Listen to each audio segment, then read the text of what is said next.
it is important that you are understanding that that is what is taking place, far more than a session of question and answers. There is much that we are wanting to offer, but we are wanting you to know that this gathering, what will take place, this co-creation, in fact, is brought about by your wanting. We are here to talk about those things that are important to you. That is not to say that we do not have a specific message that we intend to wedge in the crack. What we are wanting to do is breathe some broader awareness into your physical experience to help you understand more specifically why you are here, that you may reap the greatest, broadest, grandest, most delicious benefit from this physical experience in which you are immersed. We're wanting to help you feel, in a very real sense, your connectedness with your inner being. And we're wanting you to understand that as you receive this connectedness, it is not a new subject for you, we are aware, that not only does it enhance the physical experience which you are living here, but it enhances the non-physical experience of your non-physical counterparts. As you are gathered here in this small physical gathering, we are wanting you to acknowledge that the hallways are filled with those who are participating from their non-physical perspective. Many of them you already know. Many of them you don't know. Many of them have physical counterparts you are about to meet. Many of them have physical counterparts you've already met. The point that we are making is that this gathering is far more than your physical senses allow you to see. We are starting there because we are wanting to lead you in the direction of gaining some insight as to the importance of your beingness. So many of our physical friends do not understand how valuable they are. They think that they just somehow blundered into this physical experience and now they're here to prove themselves worthy of being here. Hopefully banging it out in appropriate enough fashion that they receive some greater recognition later on for it. And what we are wanting to do is to bring you to the awareness that all of your power is here in your now. You have so wisely chosen a dimension of time. For in this dimension of time, you have this glorious buffer in which to reason, in which to draw your conclusions, in which to decide. You have opportunity to chew upon much thought. You exist in what we see as a perfectly balanced society or culture. And in this place of perfect balance, it is our wanting for you to understand that there is nothing that you cannot be or do or have. But it does require your chewing up on enough data to make some decisions about what you are wanting to be or do or have. For there is not another that is deciding for you. As much as many of you, well, not you, we're speaking of you, as much as most physical beings would really like someone to make the decision and say, if you do this and this and this and this, then everything will be all right. Here are the rules, here are the guidelines, now follow them. As much as most of you believe that that is what you are seeking, in the moment that someone begins to suggest that sort of thing, you begin to feel your resistance because there is this powerful urging for freedom that is within you. What you want is to know that you're doing the right thing.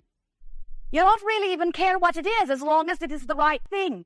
And so most of you come forth into this physical experience looking here, looking there, looking here, looking there for that philosophy of life, that then you can stand in your place of righteousness.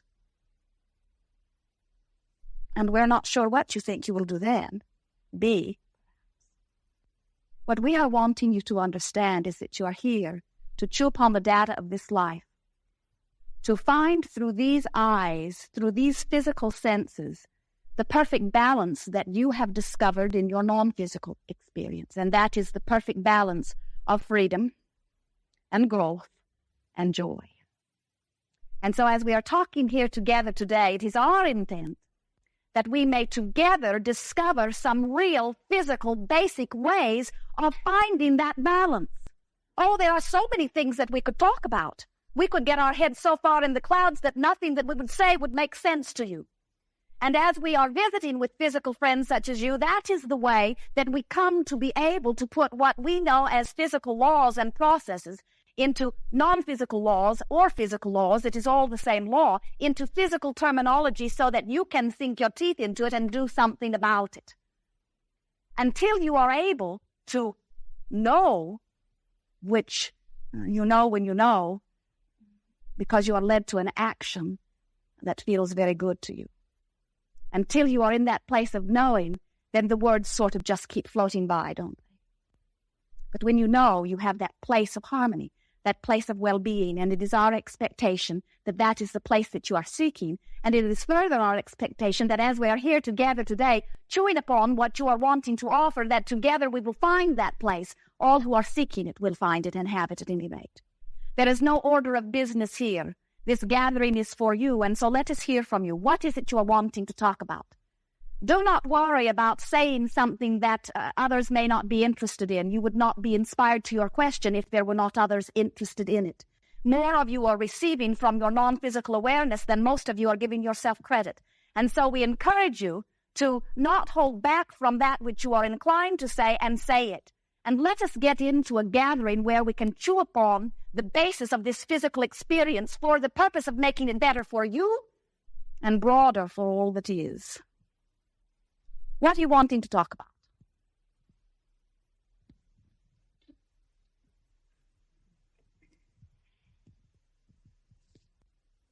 Hi. For a long time, I've battled with depression. Good. And negative thought in my life. And it feels like a burden. And I'm now at the point where I take medication because I suspect there's a biological depression. But what I wanted to know was, where does the burden of negative thought arise? Why does that come up in the mind? What purpose does it serve? It is so wonderful that you have asked the perfect beginning question. Good. We'll give you a little background. You know you're physical. That's not too hard to figure out. But most of you think in terms of being dead or alive. As you acknowledge that there is not death, that there is only life, then it is not hard to follow the thought that your inner being exists simultaneously. Very often, even after much conversation with Abraham, someone will say to us, Abraham, why have you chosen not to be physical? If you think physical experience is so wonderful, why aren't you down here having it with us? And we say, we are experiencing physicalness through you. We are your non-physical counterpart. You're getting the point? When you understand that every physical being that you see has a non-physical counterpart, then and only then can you begin to understand what emotion is. Because emotion, whether you call it positive or negative, is communication from your inner being to help you upon that path of harmony that we talked about, of freedom and growth and joy being in balance. Technically, actually, really, there are only two emotions. One feels good and one feels bad. But you call them all sorts of different things depending upon the circumstance and event. You've come to pigeonholing them or labeling them. When you are feeling a negative emotion, what it is your inner being saying to you that the current thought, word, or action is not in harmony with another intent that you have. It is simply your inner being's expression to you to let you know two things. The first thing is this is an important issue. Otherwise, you'd be feeling nothing. If someone you did not know called you on the telephone and said, hello, I'm calling to tell you I will never talk to you again, you would say, who cares? But if someone very important, then that negative feeling would be telling you that this is an important issue, you see. Secondly, it is telling you that while it is very important, you are currently focused upon the lack of what you want. You're getting the point? Every time you are feeling negative emotion, it is your inner being saying to you something very important to you, you are currently perceiving as being without. And it usually boils down to freedom or growth. But we would say for you primarily, it is your absolute quest for freedom. And you perceive yourself sometimes, often, as not being free. Now, what we are wanting to tell you, and this is particularly important to you, while all beings who come forth into these physical bodies have in common the desire, the intent for freedom and growth and joy, You do not all come forth with the same degree of intensity about it. You have lived thousands of lifetimes, and through that living of life, you have come to know freedom. You have come to know the glory of growth and freedom and joy. And so as you come into an experience where you perceive yourself not to be free, it sends you crazy. You cannot bear it, you see. Even though it is not really happening, your perspective of it, the thought that you are giving toward it, is evoking a response from your inner being that says, wait, friend, you're giving thought in opposition to what you are really wanting. That is the place for you to stop and say, well, then what do I want? And as you acknowledge that what you really seek is freedom, and then you bask in that thought for a moment, acknowledging that technically, in every sense of the word, you are free. Friends, how much freer can you be? Every thought you think affects your experience. That is freedom, you see. What we are very much wanting to impart to all of you is that you could not be more free. You are so free that your thought and feeling brings into your experience. And so what you have been experiencing is some negative emotion that has come forth as communication from your inner being, telling you that you are in that moment. For the emotion always comes forth in the moment. Talk about a glorious guidance system. It lets you know moment by moment how you're doing. As you are receiving the non-physical energy of this universe, do you know you're receiving it? We do, because the doctor has not pronounced you dead. As you are receiving the non-physical energy of the universe, the way you contour it on your behalf is the way you think. As you understand your electricity and you plug your appliances in to utilize it toward the end that you seek, with this non-physical energy or current, the way you contour it toward an ending place is by contouring it with thought, you see. And so as you give thought and you think about it, you can trace it back even better than we can. If you will think about the beginning of those cycles of depression, almost always you can put your finger right upon what triggered it. But then what happens, because you did not understand what emotion was and you did not know how to pivot off of it, law of attraction begins to work for you, you see. The more that you feel, the more that you feel, the more that you feel, until, because you are such a great wanter, you go right to the depths of despair. Certainly it is biological, because everything about you is. And as your inner being is offering a block of thought for communication, the way the emotion works is by sending a signal that causes your body to do biological things that gives you a feeling response, you see. Your guidance system has been established by you and by your inner being as a feeling communication, because you can't talk and listen at the same time. You cannot transmit and receive a thought at the same time, but you can think or speak or do and receive a feeling at the same time to let you know the appropriateness by your standards.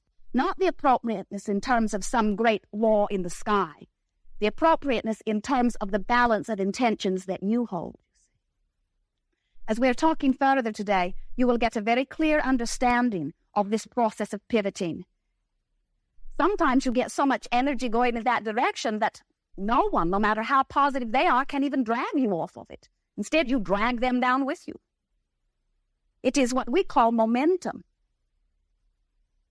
When you are utilizing the non-physical energy and you have allowed it to remain for a period of time, it becomes very powerful. What usually saves you is that sooner or later you go to sleep. And that blocks the cycle. And when you awaken, you feel better until you remember how bad you felt the night before, and then you start it all over again. Your question is the perfect one. What do I do about it?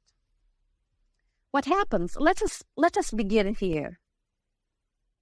Are you able to accept, indeed you are, that there is an inner part of you that exists? We call it your inner being. We think it is very descriptive. And so as you understand that your inner being exists, someone said, Abraham, what star planet are you from? And we said, we're not from a star planet. And they said, you must not be important then. And then they went on to say, in fact, we're not even sure you exist. If you don't have some star planet to hang your hat on, then you may not exist at all. And we said, we feel like we exist. You may perceive us as not important if we are not from a place, but place denotes physical. And as we are currently focused from non-physical, there is no place that you can attach us to. We exist in state of being, feeling, being. And that is why we refer to your inner being as inner being or inner feeling, you see.